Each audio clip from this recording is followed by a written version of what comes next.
নমস্কার বন্ধুরা, আশা করছি সকলেই খুব ভালো আছো ও সুস্থ আছো। সকলকে একটি নতুন ব্লগে অনেক অনেক স্বাগত জানাই। আমি সাথী ভিলেজ লাইফের পক্ষ থেকে।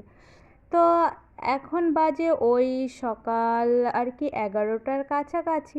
আর আজকের ব্লগটা আমি বাড়ি থেকে শুরু করছি না। তোমরা হয়তো যারা আমার ভিডিও দেখো বুঝতেই পারছো, আজকে আমি না লিমাদের বাড়ি থেকে ভিডিওটা স্টার্ট করছি। এই যে দেখুন, দুজনে মিলে এসেছি লেবু বাগানে আর কি লেবু নিতে। এটা লিমাদের বাড়ির সামনেরই বাগানটা। আর বলছিল অনেক লেবু পড়ে আছে, তো সেই লেবুগুলোই আর কি নিতে এসেছি। এসে দেখি এই যে বাগানে প্রায় অনেকগুলোই লেবু পড়েছিল। তো লেবুগুলো না একদমই ভালো, ওই যে পরিপক্ক হয়ে আর কি পেকে নিচে পড়েছে। এই যে দেখুন, এই যে কত লেবু পড়ে আছে। আর এই লেবুগুলো আর কি এত পরিমাণে এখন রস হয়েছে যে একটা লেবু আর কি 2-3 দিনও খাওয়া যাচ্ছে। আর লেবুগুলো না ভীষণ বড়ও হয়েছে। ওই যে লিমা দেখালো, তবে এত পরিমাণে যে এবার বৃষ্টি হচ্ছে সব কিছুই আর কি নষ্ট হয়ে যাচ্ছে। এই যে বাগানে অনেক জলও জমেছিল। আর এই লেবু বাগানটা আসলে আমাদেরই এখানে এক জেঠুর। তো ওই দাদারা আসলেও না লেবু আর কি দিয়ে যায় অনেক। তো লেবু ফুরিয়ে গিয়েছিল, আর এই যে দেখুন দুজনে মিলে আর কি কুড়াচ্ছিলাম, বেশ মজা লাগছিল জানো তো। ওই ছোটোবেলার সেই আম কোড়ানোর কথাটা একটু একটু মনে পড়ছিল। তো এই যে লেবু টেবু নিয়ে বাড়িতে চলে এসেছি। বাড়িতে আসার পরে আর কি অনেক সময় পরেই দুপুরে রান্না হয়েছে। আর রান্না করেছিল মা আজকে চিকেন। তো এই যে দেখুন বাড়িতে কেউ নেই, ওই জন্য এই লেগ পিসটা আর কি আমার ভাগে এসেই পড়েছে। তো পুচকেগুলো যখন বাড়িতে থাকে তখন তো ওটার দিকে আর হাত বাড়ানো যায় না। আর লেগ পিস আমার অতটা ভালোও লাগে না। তবে মা আজকে বলছে ওরা কেউ বাড়িতে নেই, তো এটা আজকে আমি তোর জন্য রেখেছি। তো এই যে দুপুরে খাওয়া দাওয়া করে নিয়েছি, রেস্ট নিয়েছি। তো তারপরে এটা ছিল বিকালবেলাতে।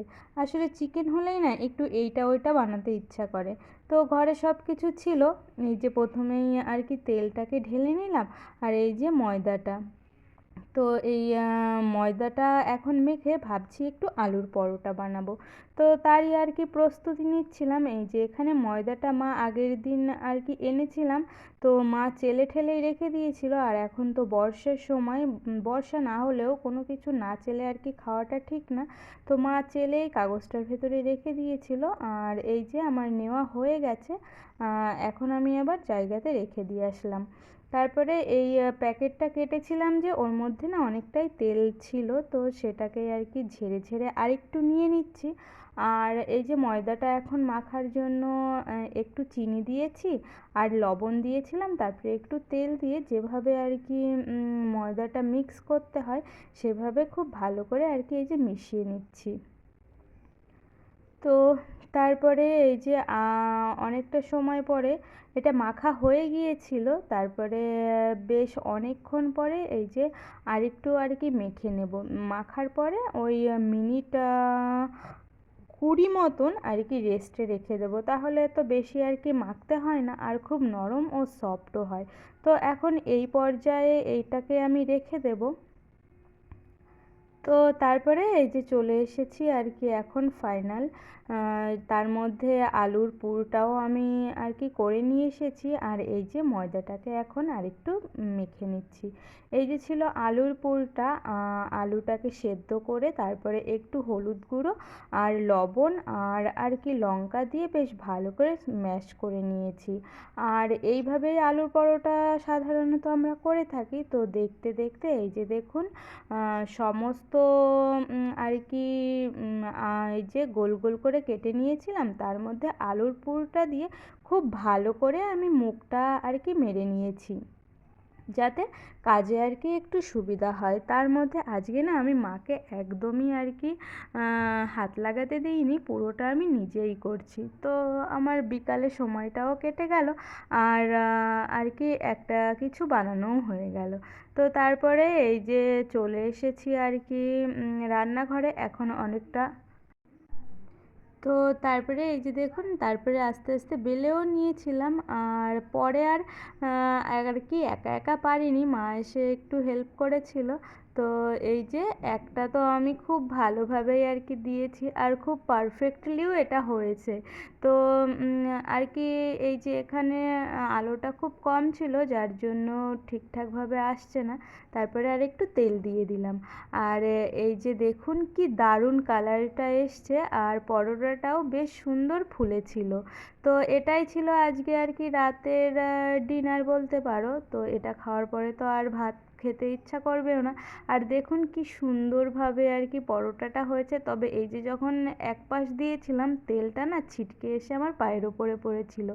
তো তারপরে আর একটাও আমি আর করতে পারিনি, মাই করেছিল। তো এই যে আমার পারফেক্টলি পরোটাটা হয়েও গিয়েছিল। আর তারপরে এই যে মা খেতে দিয়ে দিয়েছে। দেখুন এটা ছিল রাতের খাবার, ওই যে দুপুরের চিকেন আর রাতে করা আলুর পরোটা, আর ছিল পেঁয়াজ। তো একেবারে জমজমাটি ডিনার ছিল। আর তোমরা কে কে আলুর পরোটা খেতে ভালোবাসো সেটা অবশ্যই কমেন্ট করে জানিও। আর আলুর পরোটা এইভাবে একদম সহজভাবে তোমরাও বাড়িতে বানিয়ে নিতে পারো। তো এই যে সব কিছু মিলিয়ে আজকের ব্লগটি এতটুকুই ছিল। আশা করছি তোমাদের ভালো লেগেছে। যদি ভালো লেগে থাকে তাহলে অবশ্যই লাইক, কমেন্ট আর শেয়ার করতে ভুলো না। আর যদি কোনো নতুন বন্ধু হয়ে থাকো আমার চ্যানেলে, তাহলে অবশ্যই চ্যানেলটিকে সাবস্ক্রাইব করে আমার পাশে থেকো। আর ভিডিওর মধ্যে যদি কোথাও এতটুকুও ভুল ত্রুটি হয়ে থাকে তাহলে অবশ্যই সেটা ক্ষমার দৃষ্টিতে দেখো। সকলে সুস্থ থেকো, ভালো থেকো। আবারও খুব শিগগিরই দেখা হবে একটি নতুন ব্লগের সঙ্গে। ততক্ষণের জন্য আসি।